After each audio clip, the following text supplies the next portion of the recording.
اس نے منہ سے سگار نکال کر ایشٹرے میں مسل دیا اور صوفے پر آگے کو ہو گیا۔ اس کی آنکھیں میرے چہرے پر گڑی تھی اور وہ ہمتن گوش ہو کر میری اسکیم کی تفصیلات سن رہا تھا۔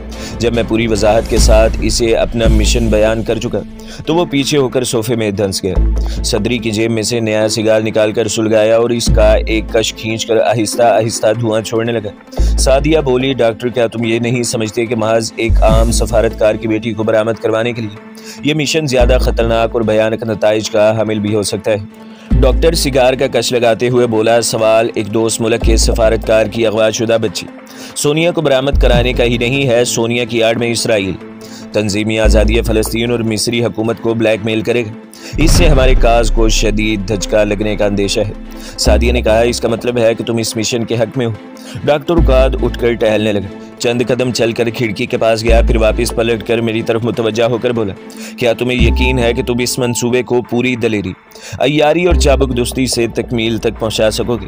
مجھے پورا یقین ہے، لیکن اس کے لیے مکمل معلومات حاصل ہونا بہت ضروری ہے، خاص طور پر ایک کمانڈو کا حصول جو نیوکلیئر ہیڈ میزائل کمپیوٹر تکنیک سے بخوبی واقف ہو۔ ڈاکٹر عقاد آہستہ آہستہ قدم اٹھاتا صوفے کے پاس آیا، پھر صوفے پر بیٹھ کر ٹھنڈی کافی کا ایک گھونٹ پیا اور بولا، اس کا انتظام ہو جائے گا، کیونکہ یہ ہمارے وطن کی آبرو، ہماری تنظیم اور فلسطینی کاز کے مفاد کا معاملہ ہے۔ اگر اسرائیل سونیا کی آڑ میں مصر اور تنظیم آزادی فلسطین کو بلیک میل کرنے میں کامیاب ہو جاتا ہے تو ہماری پالیسی اور ہمارے بنیادی مفادات میں بنیادی اور انتہائی نقصان دہ تبدیلیاں پیدا کرنے کا باعث بھی ہو سکتا ہے، جو ہمارے لیے خودکشی کے مترادف ہوگا۔ میں نے اپنی بات پر زور دیتے ہوئے کہا، میرا ایک گولی سے 2 نشانے پھوڑنے کا مشن ہے، ہمیں دوست ملک کے سفارتکار کی بیٹی کو بھی چھڑانا ہے اور آزادی فلسطین کے کاز کو شدید نقصان پہنچانے سے بھی بچانا ہے۔ مجھے پورا یقین ہے کہ ایک بار میں ٹارگٹ پر پہنچ گیا تو اسرائیلی گھٹنے ٹیکنے پر مجبور ہو جائے گا، کیونکہ دوسری صورت میں اسے اپنے دارالحکومت کی مکمل تباہی و بربادی کا منظر دیکھنا ہوگا، جسے وہ کبھی گوارا نہیں کرے گا۔ سعدیہ خاموشی سے کافی کے ہلکے ہلکے گھونٹ لے رہی تھی، اس کی چمکیلی آنکھیں کبھی ڈاکٹر عقاد اور کبھی میرے چہرے کا جائزہ لیتی۔ میں نے اپنی بات ختم کی تو وہ ڈاکٹر عقاد کی طرف دیکھتے ہوئے بولی، اس کام میں دیر نہیں کرنی چاہیے، اگر آپ لوگوں نے اس مشن پر عمل کرنے کا فیصلہ کر ہی لیا ہے تو پھر اس پر آج ہی سے کام شروع کر دینا چاہیے۔ میں نے کہا، مجھے سب سے پہلے اسرائیلیوں کے اس underground nuclear missile station کا پورا نقشہ چاہیے، پھر گیٹ پر بولا جانے والا خفیہ پاسورڈ اور کمپیوٹر ٹیکنیک کا ماہر کمانڈو ساتھی۔ ڈاکٹر عقاد مونچھوں کے نیچے ذرا سا متبسم ہوا، بولے، میرے عزیز، تمہیں ایک اور چیز کی سب سے اشد ضرورت ہے جسے تم بھول رہے ہو اور جس کے بغیر تم نیوکلیئر میزائلوں کو اپنی جگہ سے ہلکی سی جنبش بھی نہیں دے سکو گے۔ میں ڈاکٹر عقاد کا منہ تکنے، ڈاکٹر عقاد میری طرف جھک گیا، رازداری سے کہنے لگا، تمہیں ان کلیدی ہندسوں کی بھی ضرورت ہے جس کی مدد سے ایٹمی میزائلوں کا رخ موڑا جاتا ہے۔ میں خاموش رہا کیونکہ ڈاکٹر عقاد بالکل صحیح کہہ رہا تھا، اگرچہ نیوکلیئر میزائلوں اور ان کے انڈر گراؤنڈ اڈوں کے بارے میں نے بہت سی کتابوں کا مطالعہ کیا تھا اور مجھے ان کے پرپیش نظام کے سلسلے میں کافی معلومات حاصل تھی، لیکن کمپیوٹر کے کلیدی ہندسوں کی طرف میرا خیال نہیں گیا تھا۔ مجھے یہ بھی معلوم تھا کہ جہاں نیوکلیئر میزائل نصب ہوتے ہیں اسے امریکی اصطلاح میں لاکر روم کہا جاتا ہے۔ ایٹمی میزائلوں کے ارد گرد مضبوط ترین شیشے کی دیوار بنی ہوتی ہے، ایک طرف لاکر روم میں پینل لگا ہوتا ہے جہاں ایک میرن فوجی پوری مستعدی سے چاقو چوبند ہو کر بیٹھا رہتا ہے، اس کی آنکھیں سامنے لگے کمپیوٹر پر ہوتی ہیں جس پر 3 زیرو کے ہندسے آہستہ آہستہ جھلملاتے رہتے ہیں، اس کے کان قریب ہی پڑے سرخ رنگ کے ٹیلی فون پر لگے ہوتے ہیں، یہی وہ ٹیلی فون ہے جس پر ملک کا صدر عالمی اور ایٹمی جنگ چھڑ جانے کی صورت میں خاص کوڈ بولنے کے بعد نیوکلیئر میزائل فائر کرنے کا حکم دیتا ہے۔ یہاں ہر سپاہی کی صرف 4 گھنٹے ڈیوٹی ہوتی ہے، 4 گھنٹوں کے بعد دوسرا فوجی ڈیوٹی پر آ جاتا ہے۔ دوسری بات یہ ہے کہ لاکر روم کے باہر ایک چھوٹے سے چوکور سوراخ میں سے ایک دوسرا فوجی مشین گن ہاتھ میں تھامے میزائلوں پر ڈیوٹی دینے والے فوجی کو مسلسل دیکھتا رہتا ہے، تاکہ اگر یہ شخص ذہنی خلفشار میں مبتلا ہو کر کہیں سرخ بٹن دبا کر اور کلیدی ہندسوں کی مدد سے کمپیوٹر آن کر کے میزائل فائر کرنے کی کوشش کرے تو اسے وہیں گولی سے اڑا دیا جائے، کیونکہ جب بھی شخص کو یہ معلوم ہو جائے کہ وہ ایسے سرخ بٹن کے سامنے بیٹھا ہے جس کو ذرا سا دبانے سے ساری دنیا میں ایٹمی جنگ شروع ہو سکتی ہے تو اس پر سخت نفسیاتی دباؤ ہوتا ہے اور وہ مشتعل ہو کر کوئی بھی حرکت کر سکتا ہے۔ اسی خطرناک نقطے کو سامنے رکھتے ہوئے ایک تو لاکر روم میں 4 گھنٹے سے زیادہ کوئی میرن ڈیوٹی نہیں دے سکتا، دوسرا فوجی اس کی مسلسل نگرانی کر رہا ہوتا ہے۔ نیوکلیئر گائیڈ میزائل کے اندر گراؤنڈ تنصیبات پر 4 کمروں پر مشتمل ہوتی ہے، ان میں کسی جگہ سوائے لاکر روم کے کوئی پختہ دیوار نہیں ہوتی، دیواروں کی جگہ فولادی جنگلے لگے ہوتے ہیں جو بٹن دبانے سے اوپر اٹھتے اور پھر نیچے آ جاتے ہیں۔ ایسا اس وجہ سے کیا جاتا ہے کہ کمروں کی ہر شے پر نظر رکھی جا سکے، صرف لاکر روم کی مختصر 4 دیواری فولاد اور کنکریٹ سے تیار کی جاتی ہے۔ اس کا دروازہ بھی فولادی سلاخوں والا ہوتا ہے، جہاں سے لاکر روم کے اندر نیوکلیئر میزائلوں اور پہرے داروں پر موجود فوجی کو آسانی سے دیکھا جا سکتا ہے۔ یہاں جگہ جگہ دیواروں کے ساتھ ٹی وی اسکرین ہوتے ہیں جن پر باہر چاروں طرف کا منظر ہر وقت نظر آتا ہے۔ اسرائیل کا نیوکلیئر میزائل اسٹیشن امریکہ کی مدد سے لگایا گیا تھا اور اس کے لاکر روم میں 4 ایٹمی میزائل نصب تھے۔ ان کے نیوکلیئر ہیڈ تھے، یعنی ان کے سروں پر ایٹم بم لگے ہوتے ہیں۔ ان 4 میزائلوں میں سے ایک میزائل کا رخ شام کے دارالحکومت دمشق، ایک کا اسکندریہ، ایک میزائل کا قاہرہ اور ایک میزائل کا رخ مصر ہی کی ایک فوجی چھاونی کی جانب متعین کر دیا گیا تھا۔ ان میزائلوں کو صرف اس صورت میں چھوڑا جانا تھا جب شام اور مصر کی جانب سے ایٹمی میزائل چلانے کی دھمکی دی جائے۔ اسی قسم کے نیوکلیئر میزائل شام نے بھی روسیوں کی مدد سے خفیہ انڈر گراؤنڈ مقام پر نصب کر رکھے تھے اور ان کا رخ اسرائیل کے 2 بڑے شہروں یعنی تل ابیب اور یروشلم کی جانب متعین کر دیا گیا تھا۔ اسرائیلی ملٹری انٹیلیجنس کی خفیہ رپورٹ کے مطابق ایسے میزائل مصر نے بھی صحرائے سینا میں کسی جگہ پوشیدہ مقام پر نصب کر رکھے تھے۔ اسرائیلی نیوکلیئر ہیڈ میزائلوں کے انڈر گراؤنڈ کمروں میں ایسا انتظام کر دیا گیا تھا کہ ایٹمی جنگ چھڑ جانے کی صورت میں وہاں ایٹمی تابکاری کی شعاعیں اندر داخل نہیں ہو سکتی تھیں۔ اس کے علاوہ وہاں گیس، پاور اور کھانے پینے کا سامان اتنی مقدار میں جمع کر دیا گیا تھا کہ لاکر روم کا عملہ وہاں 6 ماہ تک رہ سکتا تھا۔ لاکر روم کی خطرناک سرخ ٹیلی فون کی تار زمین کے اندر ہی اندر ایک فولادی پائپ کے ذریعے دارالحکومت تل ابیب میں اسرائیلی وزیر اعظم کے بیڈ روم تک پہنچائی گئی۔ وائرلیس ٹیلی فون کا خطرہ اس لیے مول نہیں لیا گیا تھا کہ اس کے سگنل جام کیے جا سکتے تھے۔ میری ان معلومات سے سعدیہ اور ڈاکٹر اوقات کو قدرے حیرت ضرور ہوئی، اگرچہ انہیں اس حقیقت کا بھی علم تھا کہ اس نیوکلیئر عہد میں ایسی معلومات ایک کامیاب کمانڈو اور ایجنٹ کے علم کا جزو بنتی ہیں۔ اس کے باوجود یہ لوگ میرے وسیع تجربے اور جرت اور دلیری کے وسیع تر امکانات سے پوری طرح واقف نہیں تھے۔ منصوبہ چونکہ ایک اعتبار سے تیر بہدف بھی تھا، اس لیے ڈاکٹر اوقات نے فوراً اس کی منظوری دے دی اور بھرپور تعاون کا بھی یقین دلایا۔ میں نے سعدیہ سے ایک کاغذ قلم لیا اور ڈاکٹر اوقات کو نمبر وار اپنی تمام ضروریات لکھ دی۔ اس میں سے ایک بااعتماد جاں باز سرفروش اور کمپیوٹر الیکٹرونکس کے ماہر ساتھی کمانڈو کی ڈیمانڈ کے علاوہ سائلنسر والی 2 آٹومیٹک جرمن پستولیں اور 2 پولی ایسٹر نائلان کے ماسک اور سائنائڈ زہر کے 2 کیپسول بھی شامل تھے۔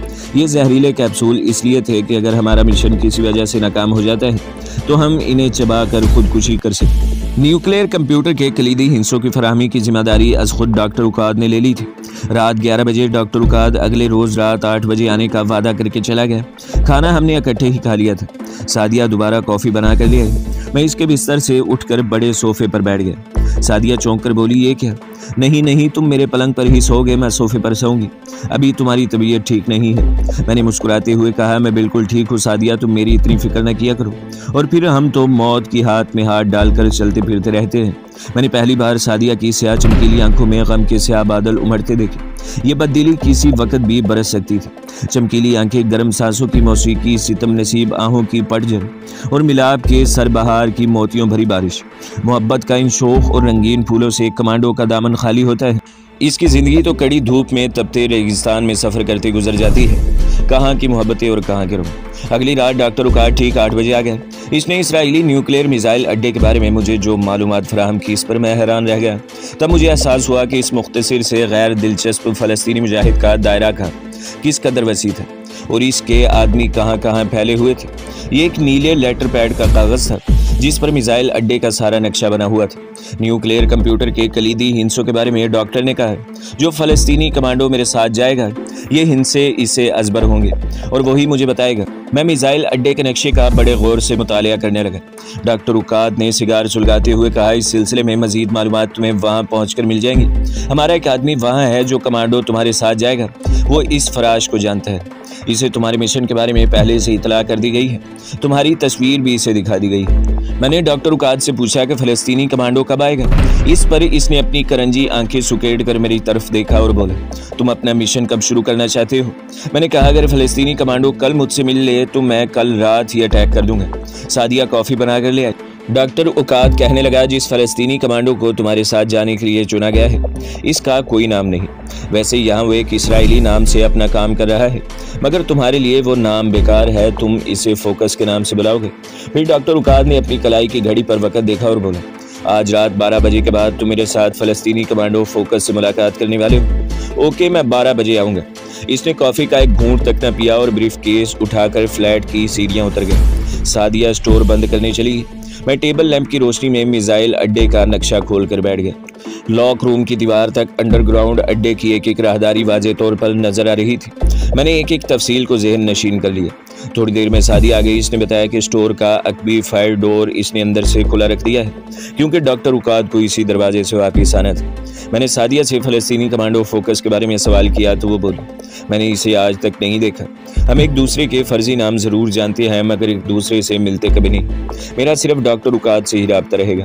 ایک طرح سے یہ ہمارا ایک زون کا سپائی ماسٹر ہے، لیکن اس سے بھی کبھی کبھار ہی ملاقات ہوتی ہے۔ تمہارے مشن کے باعث یہ بار بار آ رہا ہے۔ میں نے پوچھا کہ فلسطینی کمانڈو سے کہاں ملاقات ہونے والی ہے۔ اس پر سعدیہ نے بستر پر نئی چادر بچھاتے ہوئے اپنے کندھے اچکائے اور بولی، اس بارے میں کچھ نہیں جانتی۔ کھانا ہم نے پہلے ہی کھا لیا تھا۔ 11 بجے رات تک ہم کافی پیتے اور باتیں کرتے رہے۔ ٹھیک 12 بجے سعدیہ یہ کہہ کر نیچے چلی گئی کہ ڈاکٹر اوقات آ گیا ہوگا۔ چند سیکنڈز گزرے ہوں گے کہ مجھے ڈاکٹر اوقات کے سگار کی خوشبو سیڑھیوں سے آتی محسوس ہوئی۔ خلاف توقع اس نے اسرائیلی راہبوں والا لباس پہن رکھا تھا۔ اس کے ہاتھ میں بریف کیس کی بجائے کوئی مذہبی کتاب تھی۔ ایسا ہی ایک لباس وہ میرے لیے بھی لایا تھا۔ اس نے پیکٹ میری طرف اچھال دیا۔ اسے فوراً پہن لو، تمہیں میرے ساتھ چلنا ہوگا۔ میری چھوٹی سی فرینچ کٹ داڑھی بڑھائی تھی، سر پہلے ہی منڈا ہوا تھا۔ میں نے سر پر راہبوں والی ٹوپی جمائی، نسواری لمبا چوغا پہنا، ہاتھ میں تسبیح سنبھالی اور ڈاکٹر اوقات کے پیچھے پیچھے سٹور کے ایک بھی دروازے سے اندھیری گلی میں نکل گیا۔ یروشلم کی یہ چھتی ہوئی اندھیری گلی ایک محرابی دروازے کے پاس پہنچ کر ختم ہو گئی۔ سامنے عقبی بازار تھا جس کی دکانیں بند تھیں۔ یہ یروشلم کا گنجان آبادی والا علاقہ تھا۔ یہاں ایک طرف پرانے ماڈل کی ایک بوسیدہ سی کار کھڑی تھی۔ ڈاکٹر اوقات میری طرف دیکھ کر بولا، تمہارا نام رابی شکول ہے؟ میں رابی جیروم اور ہم ناصرہ میں ایک اپنے بیمار ساتھی کی عیادت کو جا رہے ہیں جس کی طبیعت اچانک خراب ہو گئی ہے۔ اس نے کار کا دروازہ کھولا۔ میں اس کے ساتھ اگلی سیٹ پر بیٹھ گیا۔ پرانی کار کھڑکھڑاتی ہوئی شہر کے دروازے کی طرف چل پڑی۔ میرا حلیہ کافی بدلا ہوا تھا اور میں اتنی آسانی سے پہچانا نہیں جا سکتا تھا۔ کار سنسان نیم روشن بازاروں میں سے گزرتی ہوئی شہر کے دروازے کے قریب پہنچی تو ڈھلواں سڑک پر دور سے میں نے بڑے محرابی دروازے کے نیچے آمنے سامنے 2 ملٹری جیپوں کو کھڑے دیکھا۔ ڈاکٹر اوقات کی آنکھیں بھی ان جیپوں پر جمی تھیں۔ آہستہ سے بڑبڑائے، سیکیورٹی گارڈ موجود ہے، تم خاموش رہنا۔ میں جانتا ہوں مجھے کیا کرنا ہے، جو کچھ میں نے تمہیں بتایا ہے اسے یاد رکھنا۔ گاڑی سیکیورٹی گارڈ کی جیپوں کے پاس جا کر رک گئی۔ 2 اونچے لمبے اسرائیلی فوجی ہیلمٹ لگائے ہاتھوں میں اسٹین گن لیے ہماری طرف بڑھے۔ ڈاکٹر اوقات نے ان کی طرف دیکھ کر مسکراتے ہوئے کہا، میرے بچوں، تم پر رب ڈیوڈ کی رحمتیں نازل۔ ہمیں اپنے ایک ساتھی رابی کی شدید علالت کے باعث ابھی ناصرہ جانا پڑ گیا ہے۔ ارے ہاں، میرے پاس تلوبیب سے آئے ہوئے کچھ عمدہ سگار ہیں، کیا تم شوق کرو گے؟ یہ کہہ کر ڈاکٹر اوقات نے گاڑی کے ڈیش بورڈ میں سے سگار کا ایک پیکٹ نکال کر سیکیورٹی گارڈز کی طرف بڑھائے۔ پرانی گاڑی میں 2 سیدھے سادے راہبوں کو دیکھ کر پہلے ہی مطمئن ہو چکے تھے۔ اب سگار ملے تو خوش ہو کر شکریہ ادا کیا اور آگے بڑھنے کی اجازت دے دی۔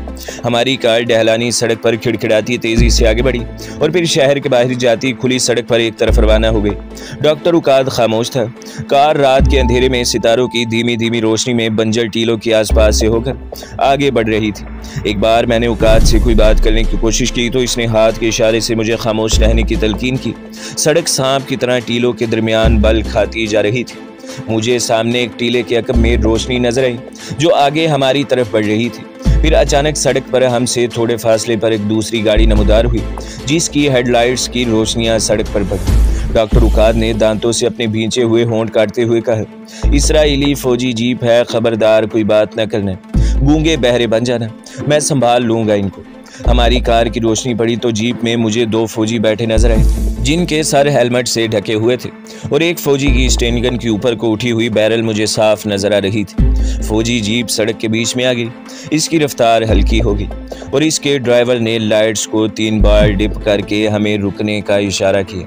تو دوستو، اگلی قسط دیکھنے کے لیے ہمارے چینل کو سبسکرائب کریں، ویڈیو کو لائک کریں اور بیل کے آئیکن کو بھی دبا دیں تاکہ ہر جو آنے والی ویڈیو ہے وہ آپ کو سب سے پہلے ملتی رہے۔